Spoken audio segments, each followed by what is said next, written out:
At Strayer University, we help students like you go from, is it possible, to anything is possible by offering access to up to 10 no-cost gen ed courses, so you can reach your goals affordably and fast. Visit strayer.edu to learn more. No-cost gen eds provided by Strayer University affiliate Sophia. Eligibility rules apply. Connect with us for details. Strayer University is certified to operate in Virginia by Chev and has many campuses, including at 2121 15th Street North in Arlington, Virginia. Rated T for Teen. Each year, thousands of adults lose their shred. It's an epidemic simply known as shred loss. But it doesn't have to be this way, because rekindling your shred is as easy as playing the new Tony Hawk's Pro Skater 3 and 4. And with new parks, cross-platform multiplayer, and sick new game modes, we can put an end to shred loss everywhere. Get the new Tony Hawk's Pro Skater 3 and 4 and show the world that the shred's not dead. Pre-order Tony Hawk's Pro Skater 3 and 4 and play the Foundry demo.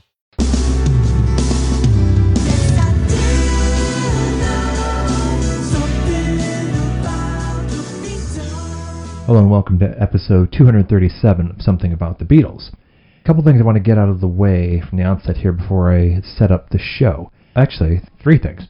First, I was wondering if anybody listening to the show, a regular listener of the show, better still, was at the Paul show at Glastonbury. That would be really cool to talk to somebody who was there, because I think most of us by now have seen the BBC broadcast of it if we weren't there ourselves.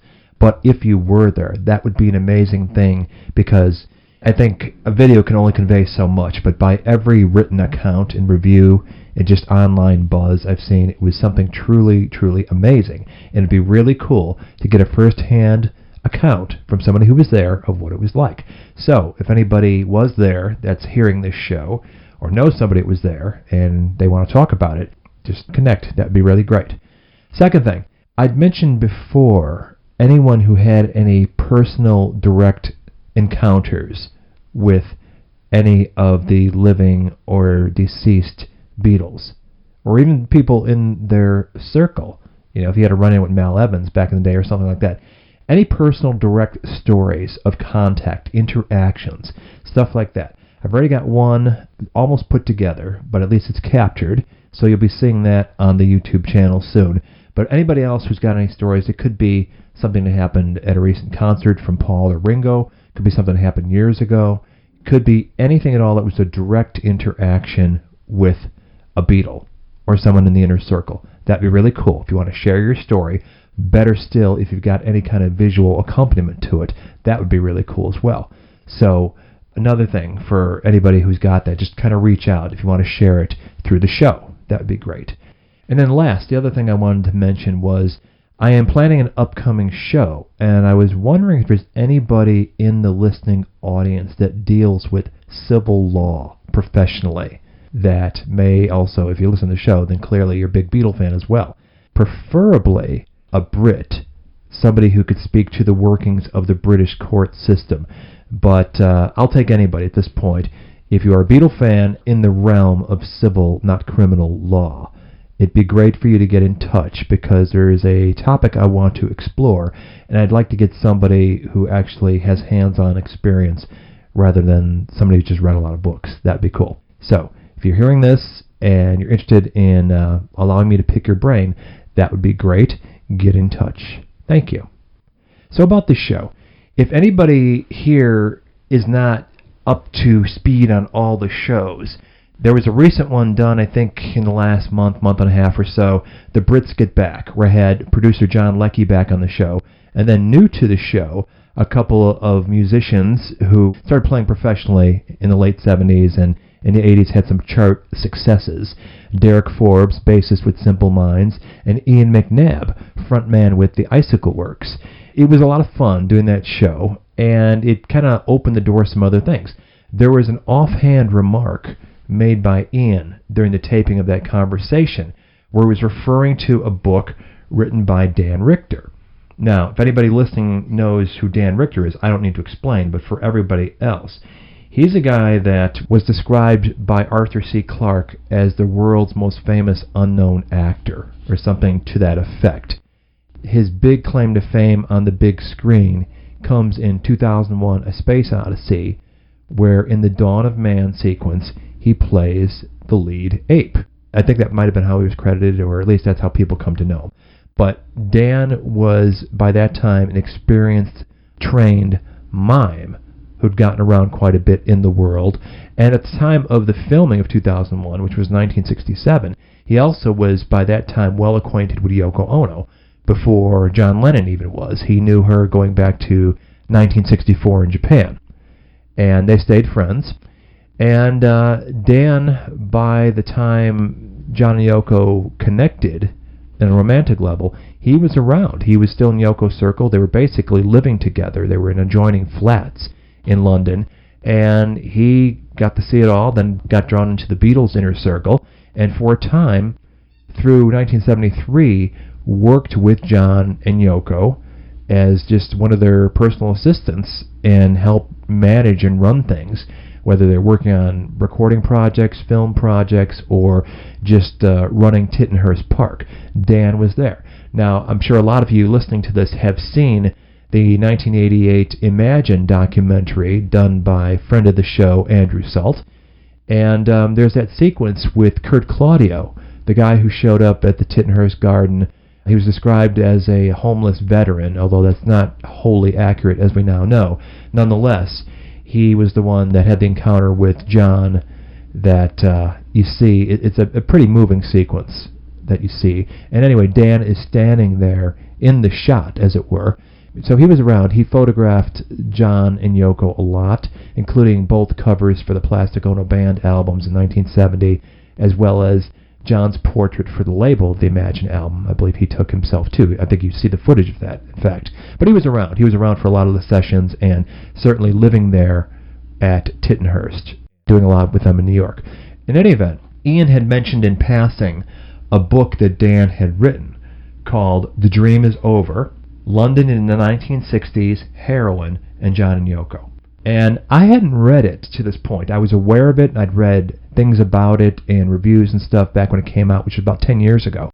What kind of put me off it, not anything about what was in the book, because everything I saw was quite positive, but I saw that the foreword was written by Yoko, and I was thinking that, well, this is a sanctioned publication.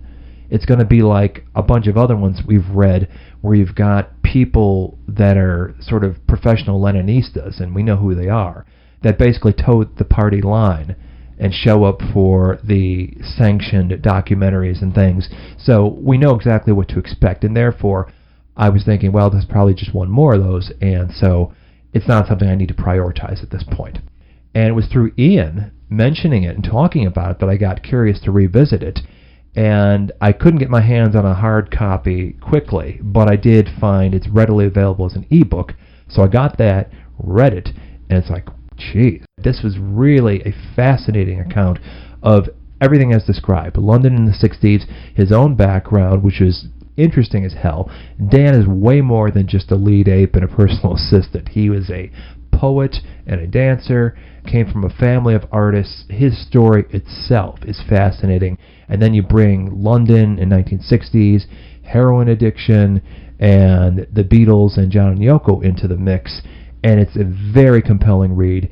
He does fill in quite a few gaps in our knowledge of things that happened during the period, say roughly from 68 through 73. It covers a ton of ground through the Beatles breakup, and he was basically a fly on the wall for an awful lot of stuff.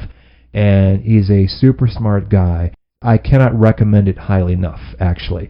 Now, I guess if you're able to find a print copy of it, jump on it, because the publisher, as he noted, went out of business, and so it is a little bit scarce, but he is thinking about putting it out again himself, and that would be great, because it is a terrific read. I highly recommend it. But the other book that he'd written, and Ian, as you might have heard in the show that he appeared in, talked about being a sci-fi and space junkie back in the 60s when he was a kid, and he was really into Arthur C. Clarke.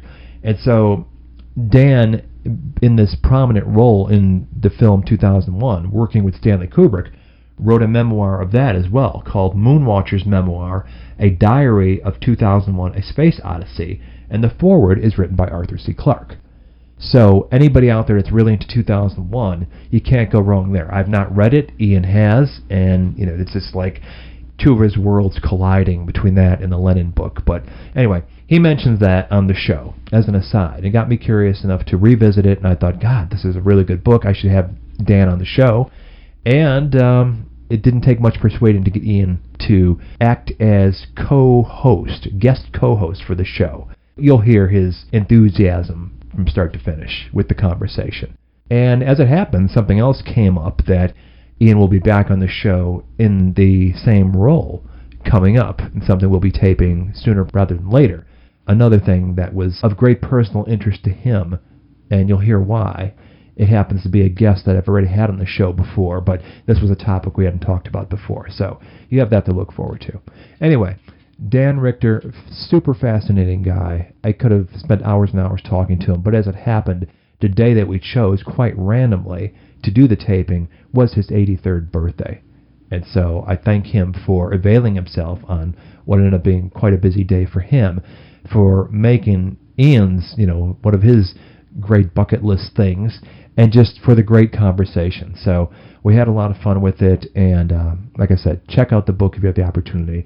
I believe that you'll enjoy the 2001 Moonwatcher's memoir as well, if you can track that down. But anyway, great guest, and don't forget the other things I mentioned. The Beatle personal encounters, a civil law lawyer in Britain, and Glastonbury. Here we go with the conversation with Dan Richter, co-hosted by Ian McNabb. Such an honor to speak to you.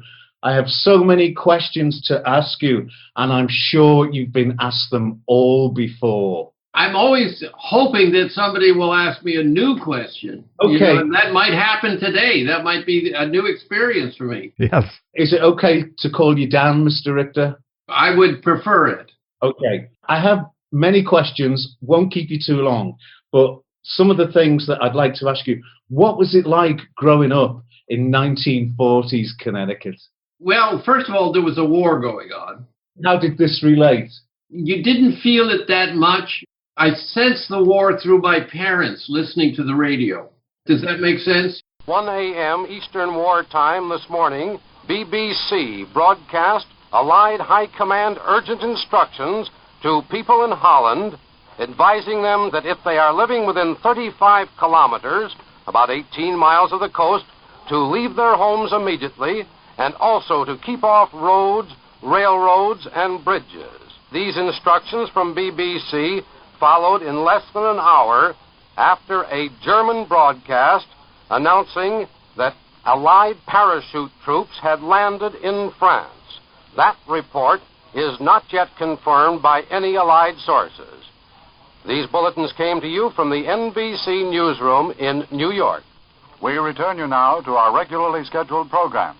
And I would see the anxiety and concern in their faces.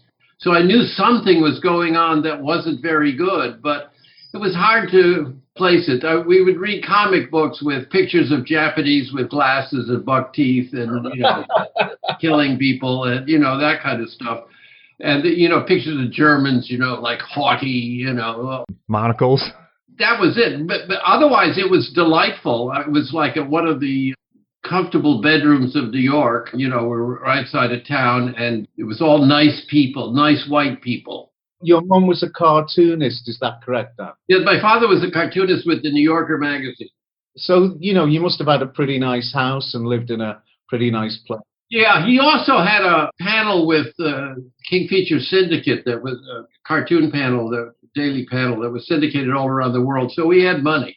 We had a beautiful house with grounds and a gardener and a couple of maids and a cook and 24 acres of woodland. You had it made, man.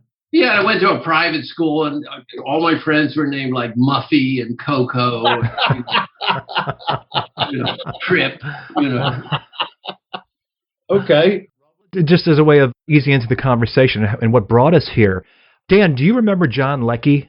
The name sounds vaguely familiar. He would have been an engineer at EMI during the Plastic Ono band sessions in 1970. Yeah, I did not go to those sessions. Well, he remembers you. Well, maybe I did go to the Right. But no, I don't think I went to the sessions. But we were also working on the albums at Tittenhurst. I did the covers of them, and I did the photographing, and I worked out the design. I came up with design elements that John and Yoko eventually approved. And then after I'd done all the pay stuff and everything, I turned it over to John Kosh, and John did the finish work on it. But we were also, I'm trying to remember, I don't think we had the studio going yet. Right. You talk about that in the book. And so Plastic Ono Band, the 2 records were recorded at EMI. And Lucky was there as tape op. And in the course of the conversation at the last show we taped, he was describing the joints that Mal would roll versus the ones that you would roll on the console, and how there was a difference between the British ones and the American ones. Well, I had good taste in dope. Right. And I've read your book, man. Mal was the sweetest human being in the world. You always get a lot from him. You know what I mean? I was more restrained, and sophisticated. Like when we were going to do, John had told me in the morning that we're going to start recording the Imagine album tonight, and we didn't, and I thought, oh my God, I don't know if we're ready or not. We badly ran around, and he got people to come in, and I called up Mal and the other people and said, we got to get people down here. And so Mal showed up with a half a kilo of Afghani hash. That was unbelievable. It was like, no, it was half a kilo. It was like big, this massive hunk, which was, I think, what everybody needed at that point. You've done so many things with your life. You're a lover of the arts, music, poetry, which I'd like to come to in a minute. What was it about mime that attracted you, sir? My father was a cartoonist and a painter. My mother was a painter. We were surrounded by artists, writers, and where I am now in Cape Cod is an artist colony where we would come up in the summer. My father started coming here in 1928 as a young painter. So I was always surrounded in the arts. I just assumed I'll go into the arts. And I studied ballet from a very early age. I loved ballet because it was all girls. No boys. And I was little, I started when I was like 6 years old or something. Were there no other boys in your class, Dan? No, it was always girls. Boys didn't do stuff like that. And they all took care of me and hugged me and took to be nice to me. So I always liked that. I studied ballet for off and on for many years. And when I finally went to acting school, the American Academy of Dramatic Arts in New York, I took a mime class. It was actually the very first class I took was a mime class, started out. And I had this dance background. I also had studied with a couple classes with Merce Cunningham. I knew dance, but I don't have the right body for a ballet dancer. You got to pick up girls and things like that. And I could just do mime. I was really good at it instantly. I just had to think for it. Now I had to learn some of the physical disciplines, techniques and things like that, but you do that by just repetition.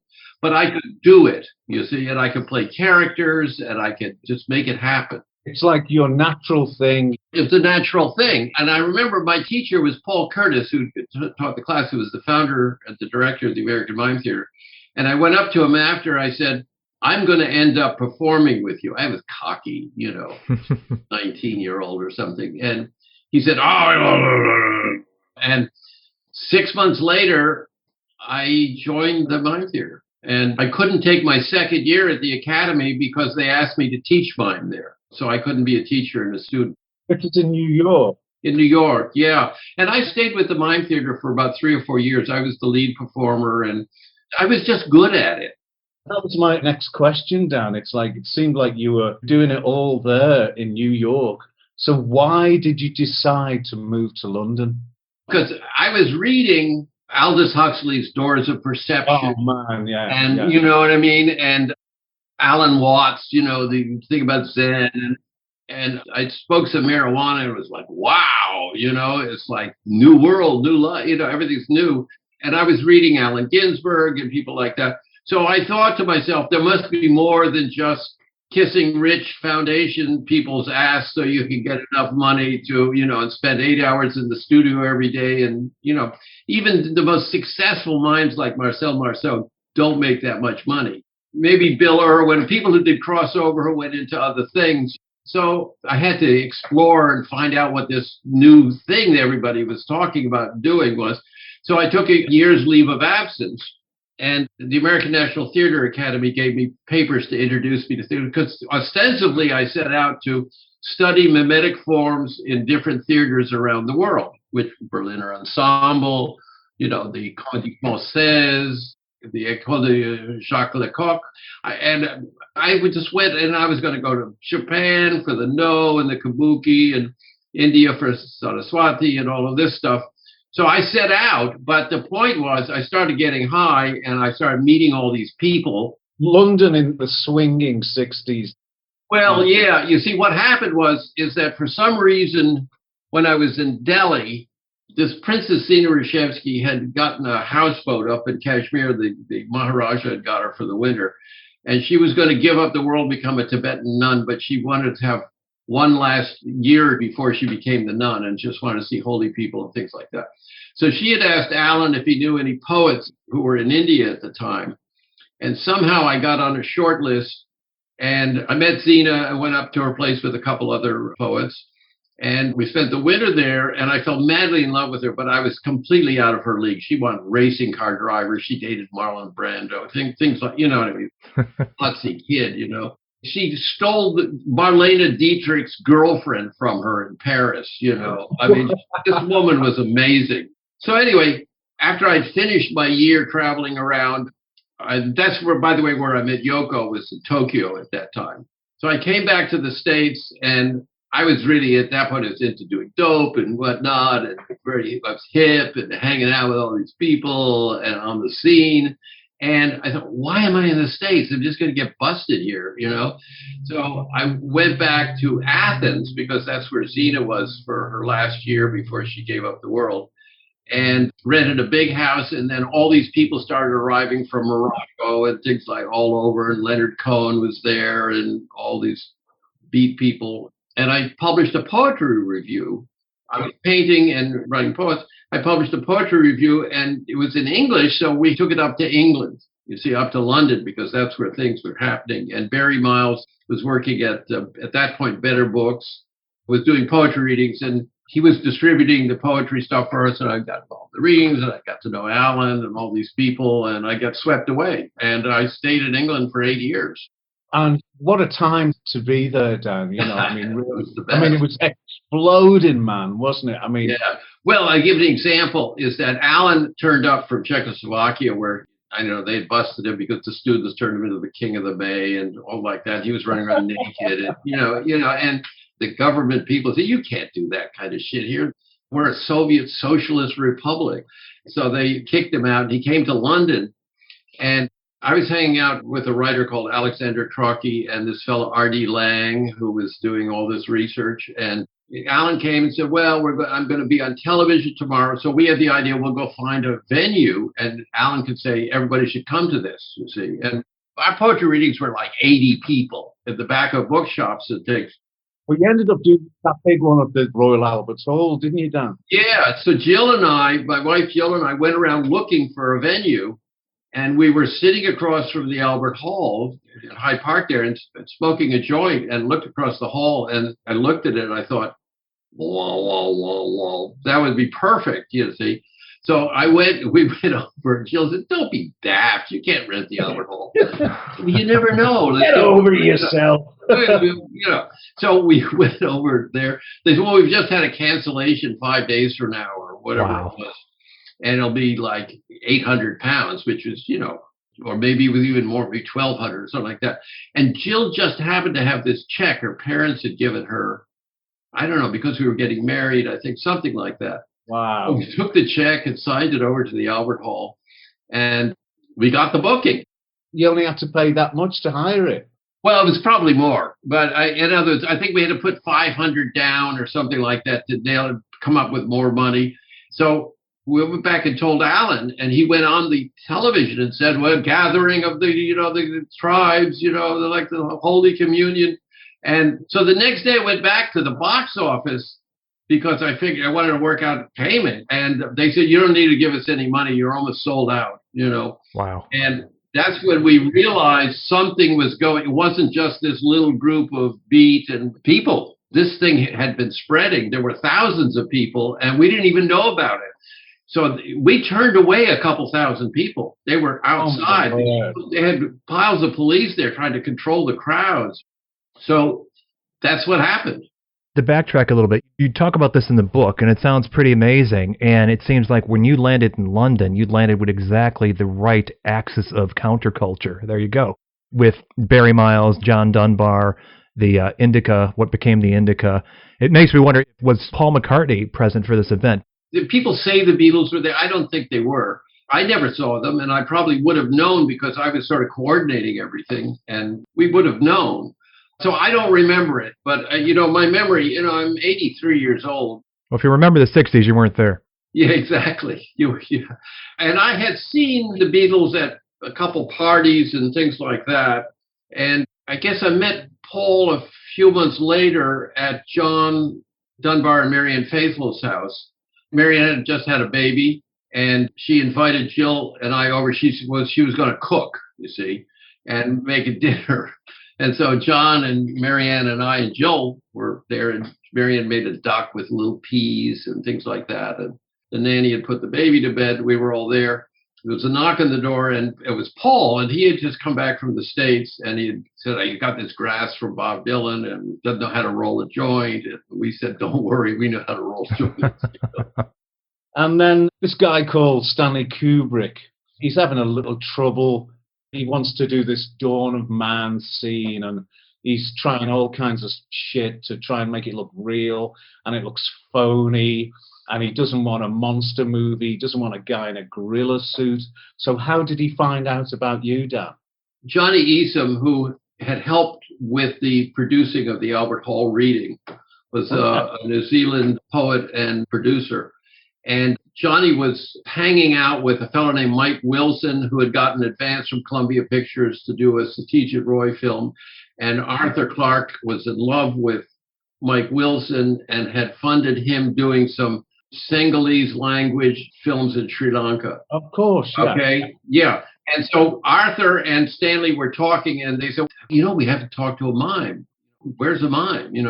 And Arthur told Mike that, and Mike told Johnny, and Johnny says, "I know the best mime in town is Dan Richter." So I got invited out so that Stanley could pick my brain, and I was not looking for this, but I was super beat and hip, and I wasn't looking at Hollywood, but I knew about Stanley Kubrick, So I was very cocky, and I basically said, "It's an acting problem. It's not a movement problem. Movement comes later. You first have to get the audience by the balls, and you have to, you have to make something happen immediately. And I don't need to tell you that. You're the greatest director in the world, probably." Yeah, he said, "Yeah, but how do you do that?" And I said, "I'll show you, and give me 20 minutes. If you have a black leotard lying around that, and a couple towels, and an empty stage, and I'll show you." And I put the towels in, changed my shape around, and sort of played this, this character. And I went out and like this, and I like it. Well, that's great. Yeah. And I made my point that it was an acting thing, and that we could figure the movement out. That might take quite a bit of time. It's a technical problem, but it's a solvable problem. And so he and I were in sync immediately. Did you like him, Dan? Yeah, I love Stanley. Real Bronx dude, wasn't he? Yeah, he's so sweet, and he had a great sense of humor. He was incredibly intelligent. He was so far ahead of you all the time. He was way out there.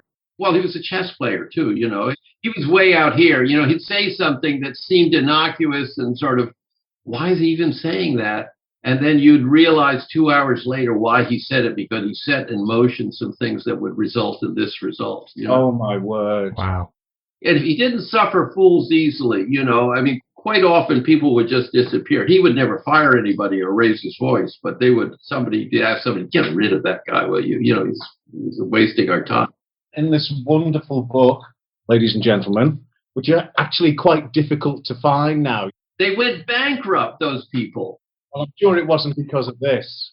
No, the book sells, it's not major bestseller or anything, but it constantly goes. And I'm probably going to do a reprint of it. I haven't got to that yet. I'm as big in your 80s as you don't care about things. I don't mean that in a negative way, but it's just like, okay, another book, this, it's like, I'm concerned with my children and my grandchildren, and have I had my swim today, and did I do a little rock climbing, and can I teach a class, and things that where I can be concerned with. It was my great pleasure a few years ago to meet Keir DeLay and Gary Lockwood. Yeah. And it was such a great honor to meet them. But the first thing that came out of my mouth, I have these things planned. I'm going to be cool. I'm going to say, the right things. The first time I met Neil Young, I said to him, "When are you getting back together with Crosby, Stills and Nash?" I'm like, "Oh, no!"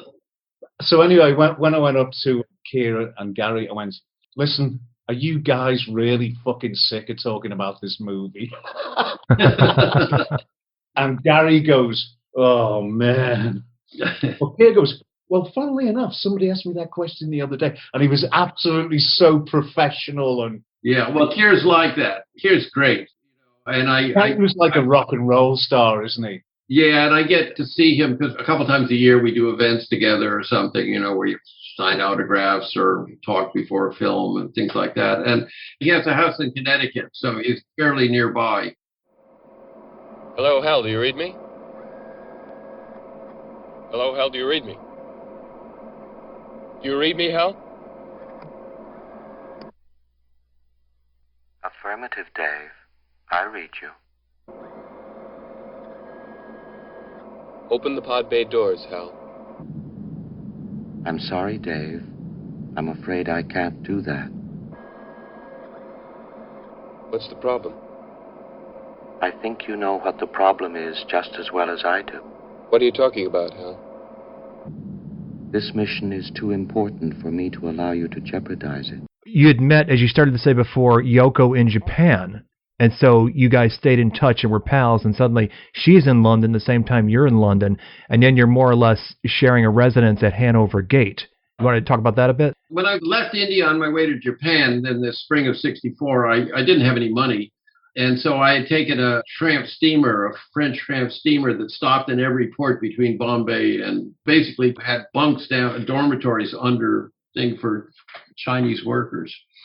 And I was on this thing, and I ran into this conceptual artist, Jed Curtis, who had done some conceptual performances with Yoko.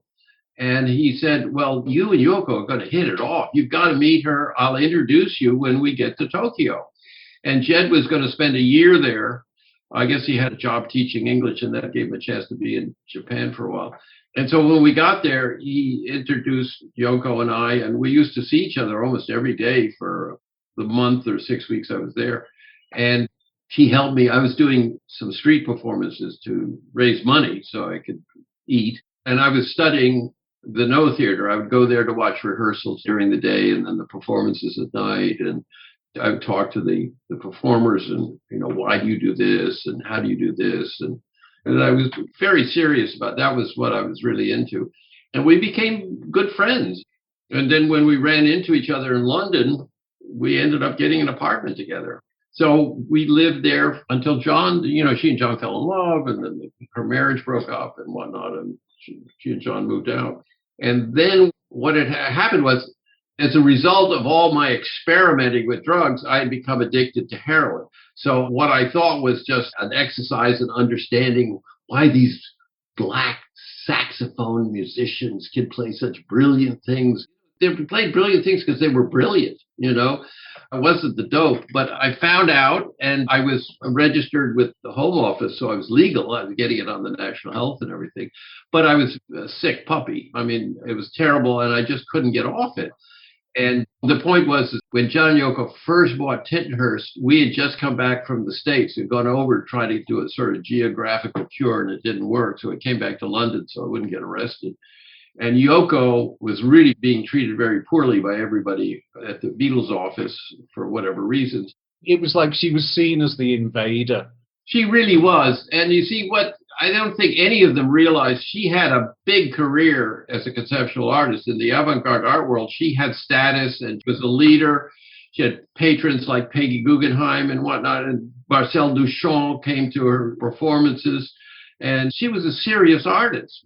But such an avant-garde area that, the people did know her through film number 4, which had created quite a stir. But the people around Apple, they didn't know anything about artists. It's that thing that John said about he's brought this strange Oriental lady into this Anglo-Saxon, Northern English world. And very male-dominated. It's still very misogynistic in the 60s. Obviously, you know more about this than I, but feminism was still a long way away. Yeah, and the Beatles' wives or girlfriends were supposed to know their place and not interfere with what the boys were doing. They were still referring to the Beatles as the boys. And they still do today. We're still posting things on Facebook, about how much they hate Yoko and things like that, what an interloper she was. But the truth of the matter is John and Yoko fell in love. Yeah. And John was just bowled over by her ideas and her approach to the creative life. And that's what he wanted.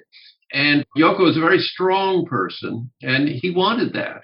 You're putting your finger on something right now that I think in Beatle world, you've described the Yoko haters that are out there, and then there's the faction of fandom that appreciates her and buys into the whole John and Yoko love story and all that stuff, to varying degrees of truth there may be to what they put out. But with the way she came into Beatle world, as you guys are describing, there might have been some residual World War II racism there as well. It might have been more the persona and her being at the opposite end of the artistic spectrum, where you've got, on one hand, the most accessible, popular artist on the face of the earth.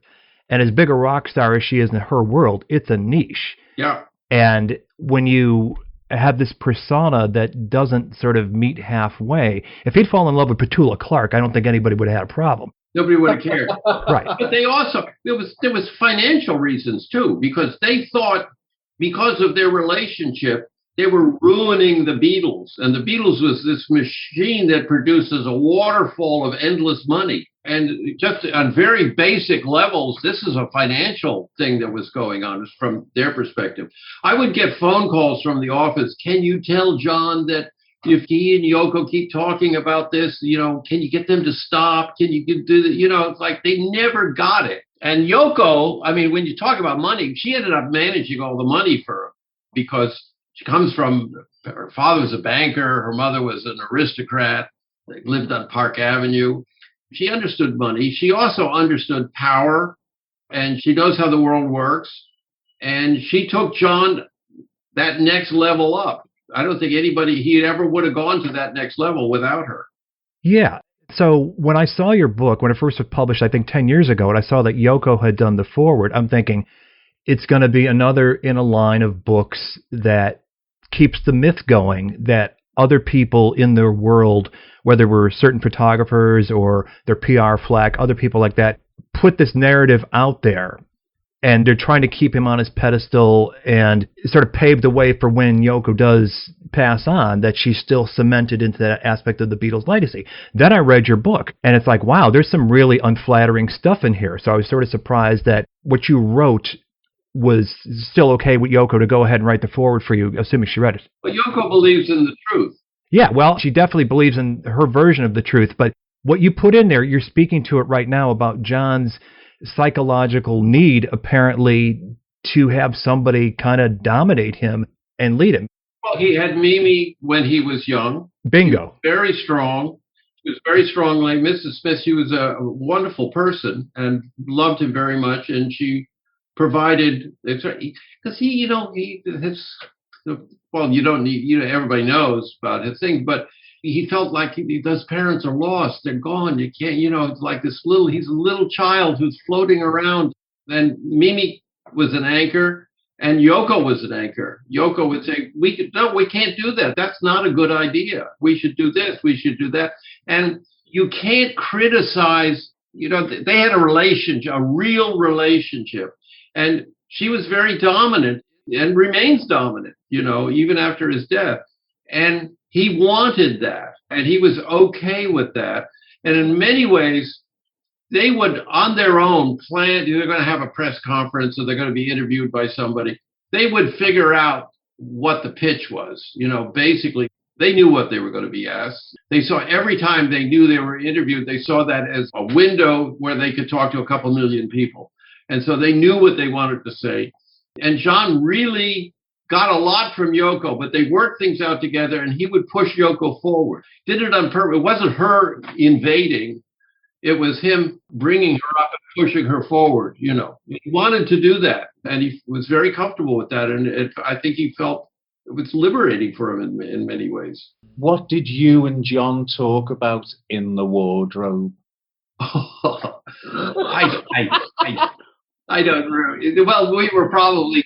Please, Guru, enlighten us. Well, we were probably joking. I mean, my relationship with John is that we used to kid around a lot. He had this great sense of humor and a sense of fun.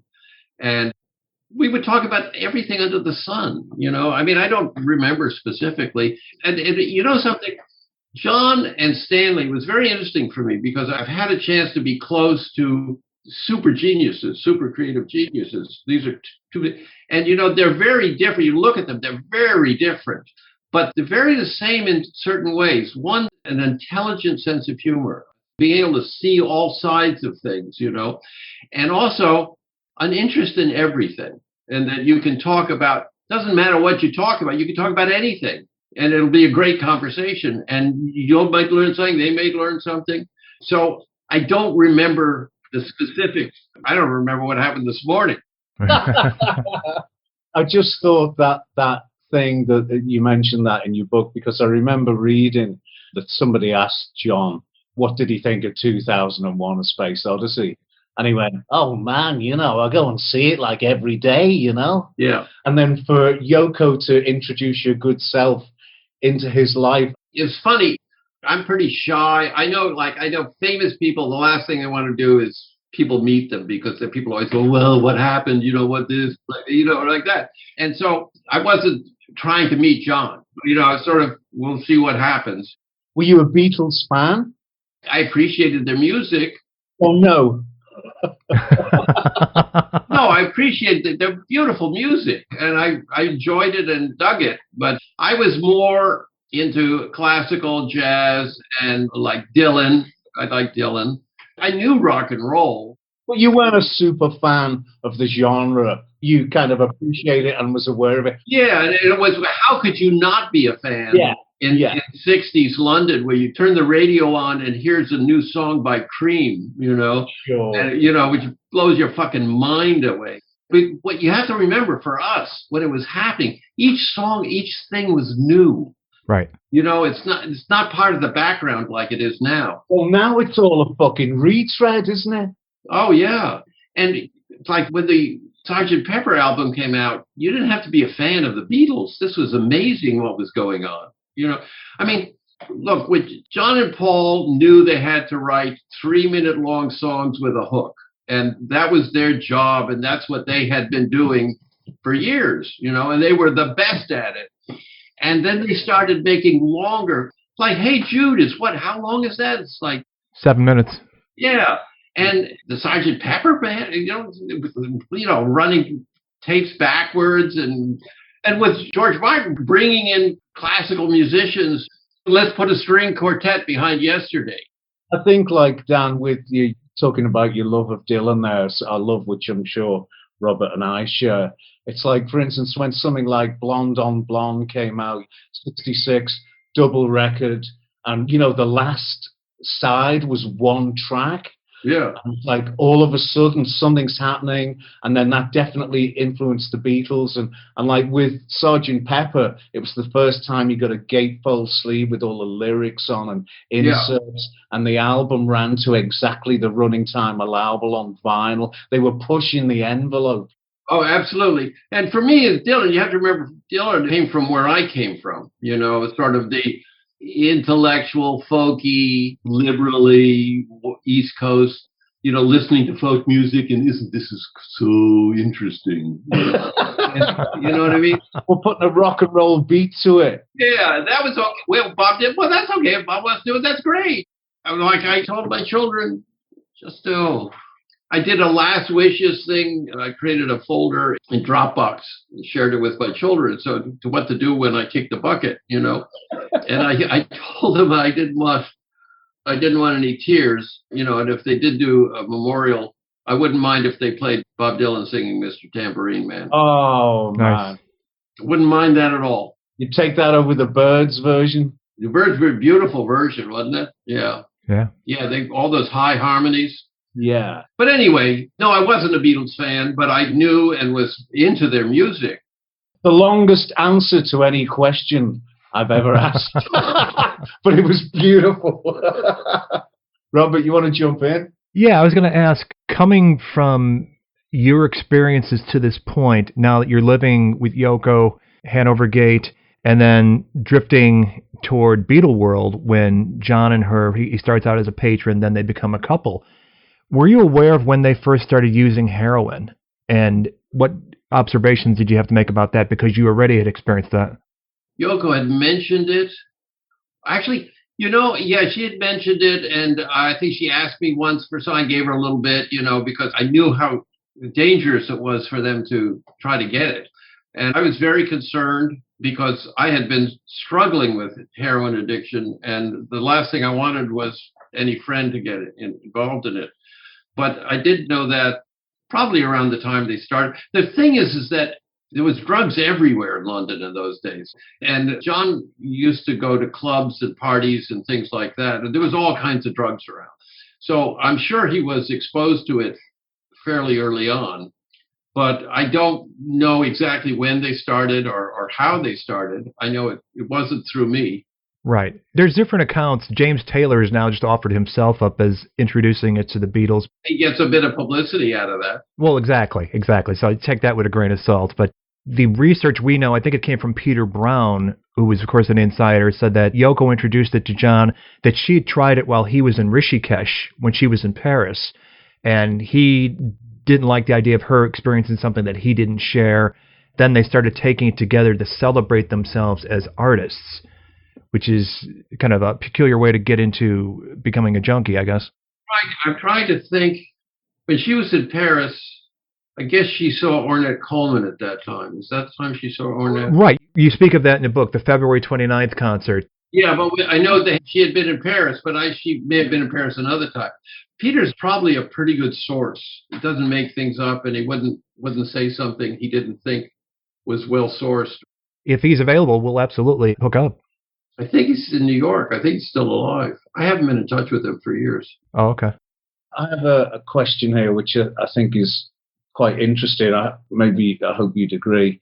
Like I say, you speak about heroin with admirable frankness in your books. Do you regret it being in your life, or do you think it enables things to happen that wouldn't have happened otherwise, even though it was a nightmare to get out of? It's a difficult question. That's like, why is the sky blue?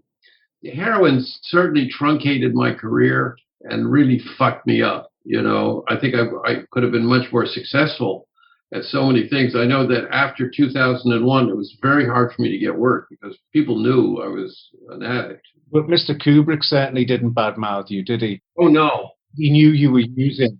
And in fact, Stanley was very interested in and was very concerned, was hoping that I was able to get it straightened out.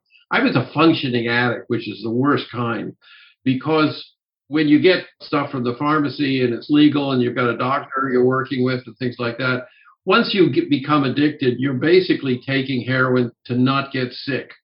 So you're not getting a high, you're just staying straight normal. You're not being sick, because you get sick if you don't have it. So you take enough heroin to not get sick, and then maybe smoke a joint to get high. Most addicts, because of the illegality thing, are constantly chasing after it and never know what dose they're getting. Most addicts don't build up big habits. When you're getting it legally, you're taking very large amounts of it, and you're not feeling very much. You get very sick. You can die if you don't have it. But ultimately, of course, you got off it. And was there a day that came when you went, because presumably it was a long journey, and then one day you went, do you know what? I feel normal again? Yeah, I think so. The problem is that I stopped taking heroin, but I didn't stop being an addict.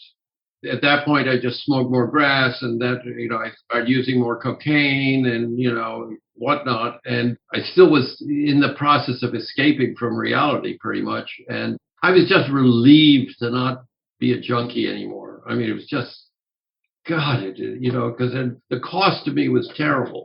I probably never would have hung out with John and Yoko and did all that stuff I did with them had I not been on heroin. because I would have been so busy working, because after 2001, there was a lot of things I could have done.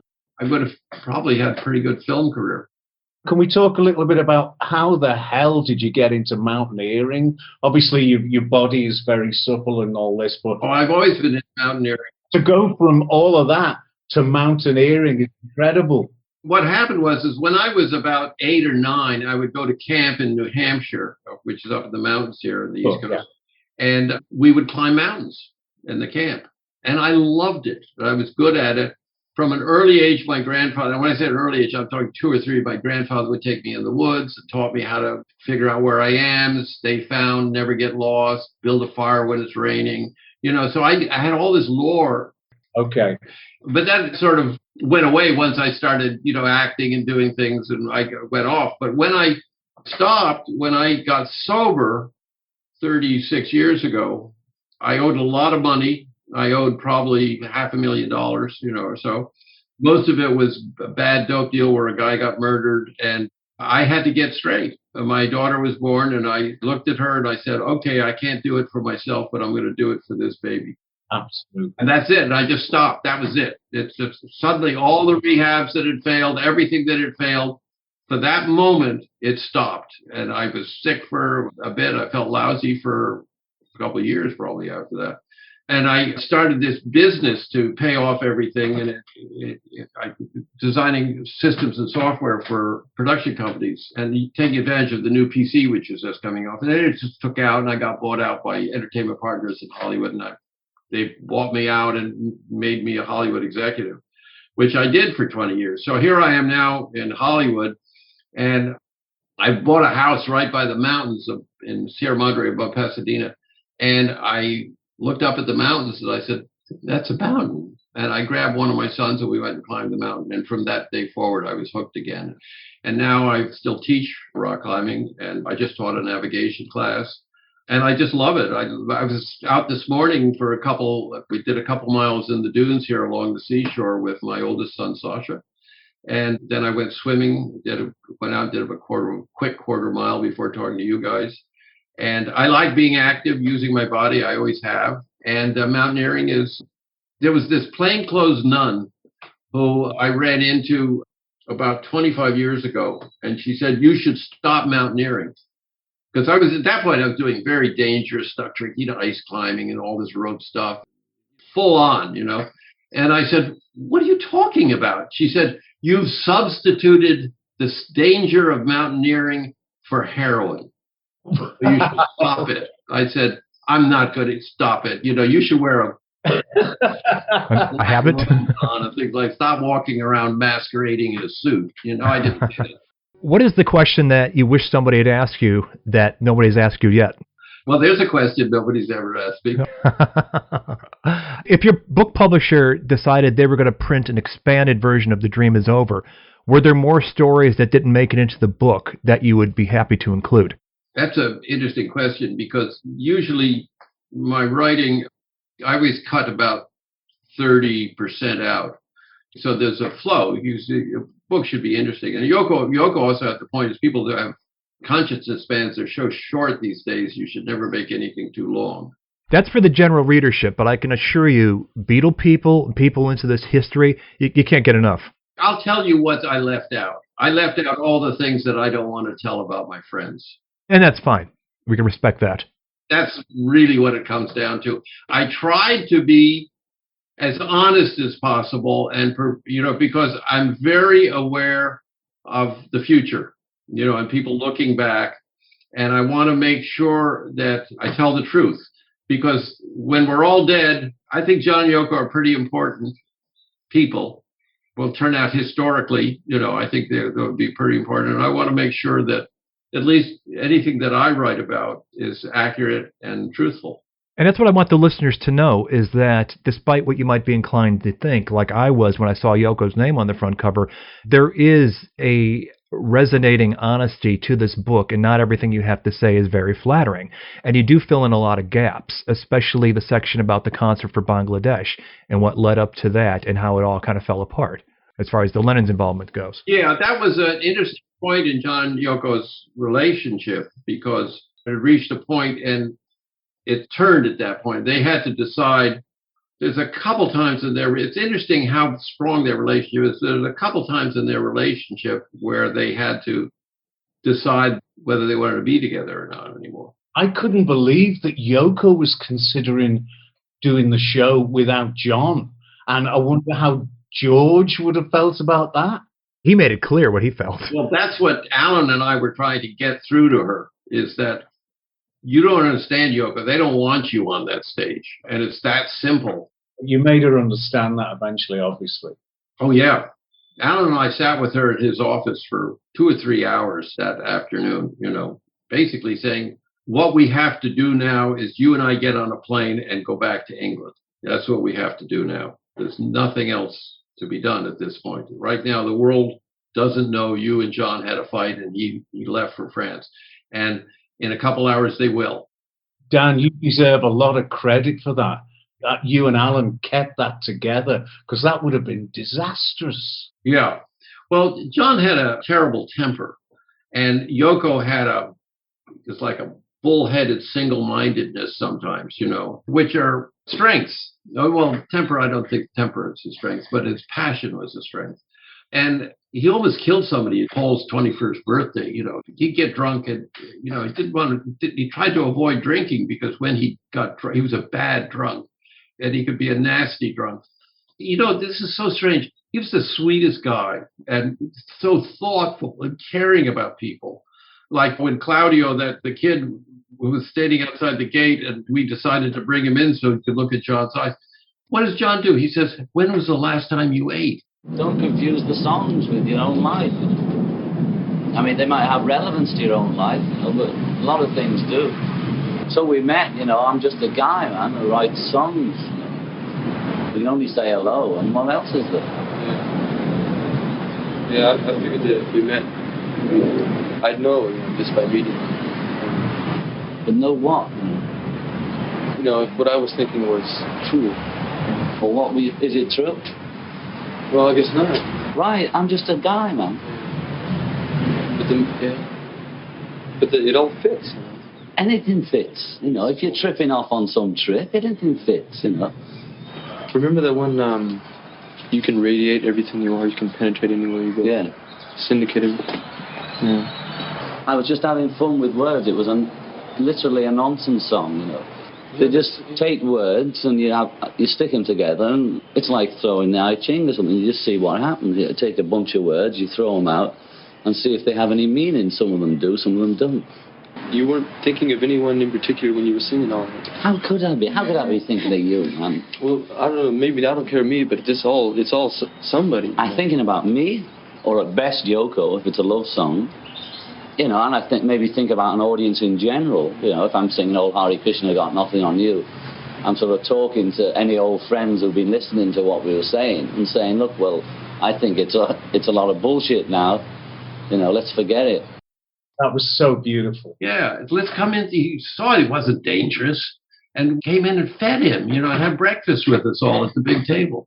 But it was so beautiful the way that young man was going, but these lyrics you've written, okay, they're about you, but they're about me, they're about everyone. I'm not writing about you, but it's beautiful, that scene. So John was it was like a Jekyll and Hyde thing, where if he drank too much, he could get nasty and violent and things like that. And he was very aware of it, and he was working hard to deal with it. And a lot of it probably goes back to the terrible experiences of his childhood. I mean, having parents reject you, and everybody that he loved seemed to die. Stuart Sutcliffe. Mm-hmm. His Uncle George. Yeah. Yeah. So anyway, the Bangladesh thing is sort of the worst side of Yoko, this single-minded thing where she's like that. And I was unhappy that she did Season of Glass or whatever, where she showed John's glasses with the blood on it. And also had something out of her sitting in the park crying, with the Dakota in the background. I was uncomfortable with that. I saw an interesting thing that Sean wrote the other day. We're talking about that and how Yoko uses all of her experiences. Well, actually, there's a New Yorker article that came out on her, which is brilliant, where it's really starting to look at where her place is vis-a-vis the art world and everything else. This woman has a place there. Now, just because somebody's a great artist or a genius or something, it doesn't mean they have to be nice all the time. I mean, look at Picasso. What a motherfucker that guy was. Well, don't say judge the art, not the artist. Yeah, or Wagner. I mean, I didn't listen to Wagner for years because he was so anti-Semitic. And then after I was in the middle of chemo and suddenly was listening to, on the radio, the overture to the Meistersinger came up. And I started crying uncontrollably. And I thought, fuck Wagner. I'm going to listen to his music. Screw him, you know.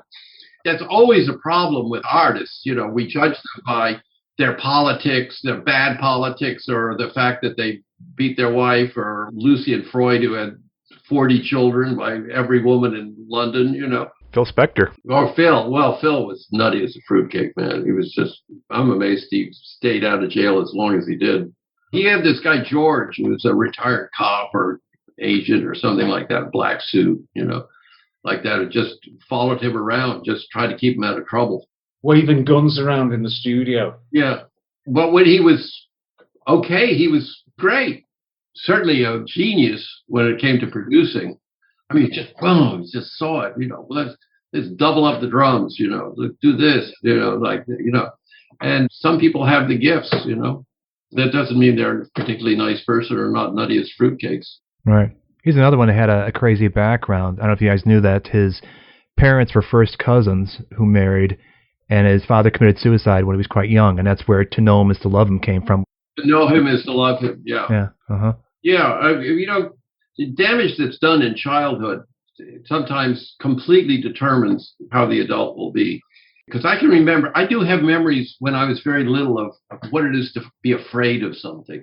I don't get fear like that anymore. Guys come up with a gun, I'm going to be afraid, but I'm not going to be afraid like that. I'm not going to have those deep, big feelings which children have, you know.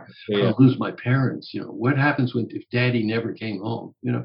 And, well, John, Daddy, they practically flipped a coin as to who would keep him, and Daddy went off, and then Mom gave him away to Mimi, you know. I mean, how do you live with that? Dan, I have one last question for you. I'm sure you've been asked it a million times, and I probably know the answer, but this is probably the only time I'm going to get to meet you. So I'd just like to ask you this one.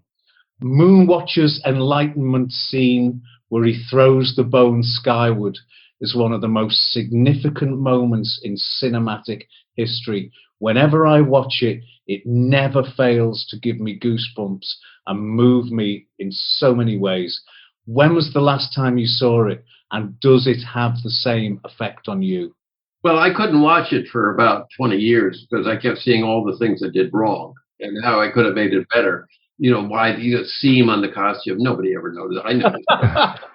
It's like Spielberg only sees a rubber shark, doesn't he? Yeah, and I think it was at a screening about 20 years ago at the Academy in Beverly Hills, and Tom Hanks got up and said, somebody asked him a question, said, what part would you have liked to play that you've never played? You know, he said, I want to do what Dan Richter did, to play that. That's some of the best acting I've ever seen. And I was like, you know, and people were cheering and things like that. And I started, you know, I got weepy and what. Oh, great. And at that point, I realized it was pretty good, that scene. And I started seeing it again like that. And I saw it about 2 years ago at the Museum of the Moving Image. Keira and I were there. They did a Kubrick show.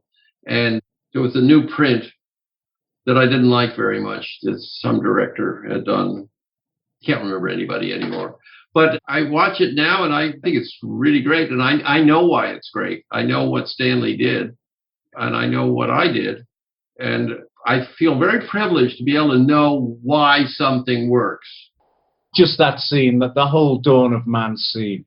And I believe that, was it Arthur Clarke who said that they didn't get the Academy Award that year, but Planet of the Apes got it because they thought that the apes were actually real. Could have got that fucking award, man. Those bastards, they were stealing stuff from us. Who else would it be? They were developing their costumes that said a mask got stolen. But the thing is that scene, Stanley once said that all I need is 5 or 6 really great moments in a film, and then I can put the rest together. And he knew that all the time. So he was always looking for that opportunity, that chance thing that he could develop into something. Yes. And the fact that I was, and I was playing it very slow, because I knew it was called Cinerama. It wasn't real Cinerama, but it was a gigantic screen, 2.2 to 1 aspect ratio and whatnot. And he's got an 85 millimeter portrait lens on it. I'm going to look massive, Yeah. And so the last thing I want to do is this. So I was just, moving the head just like that and things like that. And so I was just sort of playing around with the bones, see little movements, and one went in the air. And I saw it as, I fucked up. And Stanley said, no. He saw things. And we then spent the next 2 months working on getting bones to go there. It wasn't like he just went out and then shot it. We played with it, and we did research into high-speed cameras. So maybe it's not. We matched the fastest speed they could get for the 70 millimeter thing going through. And then I would do slow motion myself so that we could get it slow enough. A lot of work went into that. But it was that little moment that he realized, the genius in Stanley, there's a potential in that, and built it out. Because everything else he did completely. People say, why did he take so many takes? Not because we did it wrong the first time. It's because he learned something. He kept learning things from each take. Yeah. He said, okay, oh, wow, can you do that again? But this time, you just turn a little to the left when you do it so that I could see more of your face. Yeah, I could do that, Stanley. So we do it again. That worked perfectly. But if you were, seems to me, if you were a little higher, your back was a little straighter, that might even be more. Okay, we'll do that. Meanwhile, somebody was running. Wait a minute. I like the way he ran across. Let's do it again. So it was a creative process, this multiple takes. It wasn't doing it over and over until you get it right. And Stanley always knew that he was going to learn something every time the camera turned. Every time he did a take, there was a chance for him to learn more and how to make it better. Amazing. Wow, thank you, Dan. What an amazing, amazing story. And bearing in mind, let the viewers know that you're in this goddamn monkey suit on a super heated stage for months and fucking months. Over 100 degrees Fahrenheit, and it was very dusty and dirty, because it was like the desert set. So the dust would come up and get in our eyes, and I was wearing lenses to make my eyes brown because I have blue eyes. So whenever there was a medium shot or close-up, I had to wear these fucking things. Oh, my word. Yeah, wow. It was terrible. And the kids had struck, and then we got new things, and we had to have nurses and things there, and compressed air pumped into our costumes to cool us down. You must have lost a lot of weight. Yeah, you would have to eat a lot to keep it on, I'll tell you that much. It was terrible. It went on for a long time. Looking at all the call sheets, and I think it's like 6 to 8 weeks. Such an honor, Dan. Such an honor. Thank you, sir. Thank you. Well, it's my pleasure. I'm glad that I got to tell the story. Absolutely. Thank you, Dan. Moonwatcher's memoir by Dan Richter, forward by Arthur C. Clarke. And The Dream is Over, London in the 60s, Heroin, and John and Yoko.